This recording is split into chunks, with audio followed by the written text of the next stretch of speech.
ये कहता है कि बहन बेटियों को निर्वस्त्र करो, किसी की बहन बेटियों को, उनकी इज्जत लूटो, उसके दिल से बूटो। इस माँ ने अपने पेट में इन बेटियों को रखा होगा, उनके क्या लगा होगा, उसके कलेजे पे क्या होगा। बेईमान सरकार है, हरामखोर सरकार है, कमीनों की सरकार है, दल्लों की सरकार है, नपुंसक और हिजड़ों की सरकार है, जो बहन बेटियों के ऊपर इस तरीके से हमला करवा रहे हैं। दोस्तों, किसी भी इंसान के लिए सबसे दुख की बात यह नहीं होती कि वो गरीब है, वह भूख और प्यासों के तकलीफ को भी सह जाता है। उसे इस बात का भी मलाल नहीं होता कि वो किस घर में पैदा हुआ और वो कितना पढ़ पाया।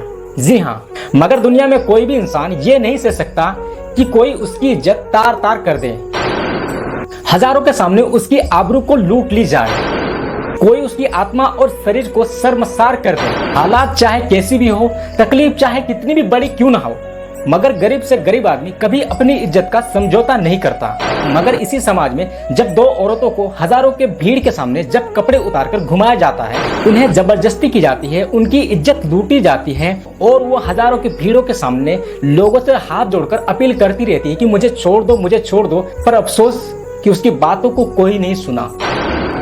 तो इससे ज्यादा दुख और तकलीफ की बातें क्या हो सकती है। एक देश और समाज के नाते हमारे लिए इससे शर्म की बातें और क्या हो सकती है। मणिपुर से आए हमारे बहनों के वीडियो ने पूरे देश को शर्मसार कर दिया। जी हाँ, हम 3 महीने से सुन रहे थे कि मणिपुर में हिंसा हो रही है, लोग मारे जा रहे हैं, लोगों के घर जलाए जा रहे हैं, मगर अफसोस देश के दोगले मीडिया और दोगले नेता इस पर कुछ नहीं बोले। मगर 19 जुलाई को जब यह वीडियो सामने आया तो पूरे देश को हैरान कर दिया, हमें यह सोचने पर मजबूर कर दिया कि हमारे ही देश में हमारे ही लोगों के साथ ये सब क्या हो रहा है और हम कुछ नहीं कर पाए। आखिर कौन है इस वारदात का जिम्मेदार? आखिर कौन है इस वहशी हरकत के पीछे? आखिर क्यों सरकारें और पुलिस इतनी अपाहिज हो गई है कि अपने ही बेटियों को नहीं बचा पाए? और देश का मीडिया इतना सोया कैसे हो सकता है? जब पाकिस्तान से आई सीमा की सारी कुंडली निकाल सकते हैं ये मीडिया वाले, तो ये मीडिया वाले कहां सोए हुए थे? मगर 4 मई को हुई इस खौफनाक घटना का तब तक पता नहीं चलता जब तक उसका वीडियो सामने नहीं आया।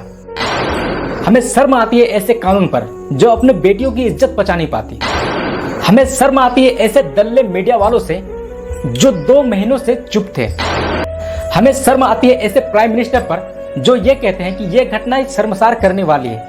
तुम्हारे शर्मसार को लोग क्या आचार करेंगे, इस पर तुरंत कार्रवाई करने के लिए नहीं बोलते हैं। ऐसे है प्राइम मिनिस्टर हमारे देश के।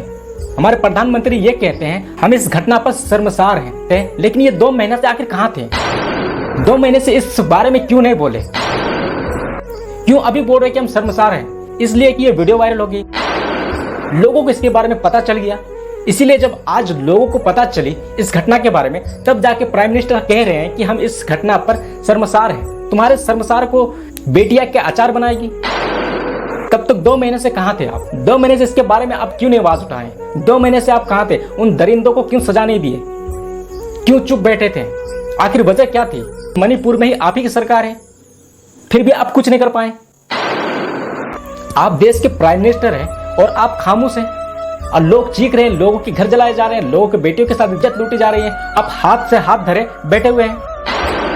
हमें शर्म आती है देश के कुछ अंधभक्तों पर जो सिर्फ मुस्लिम और हिंदू मुस्लिम करते हुए उसकी जिंदगी गुजर रही है। हमें शर्म आती है ऐसे देश के कुछ अंधभक्तों पर जो सिर्फ हिंदू और मुस्लिम की बातें करते हैं।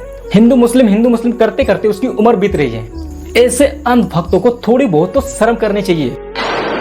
हमें शर्म आती है कुछ देश के अंधभक्तों पर जो अनपढ़ गवार बिना पढ़े लिखे आदमी को प्राइम मिनिस्टर और शिक्षा मंत्री और अच्छे पोस्ट दे जाते हैं। उसी की वजह से ऐसे घटना और ऐसे हालात आज हम देख रहे हैं। आज के वीडियो में बेसिकली हम यही रिक्वेस्ट करेंगे, इनके साथ जो गलत हुआ इन्हें इंसाफ मिलना चाहिए। प्राइम मिनिस्टर ने इसके बारे में क्या बोला, मैं वो क्लिप आपको दिखाना चाहता हूँ, आप वो क्लिप देख लो।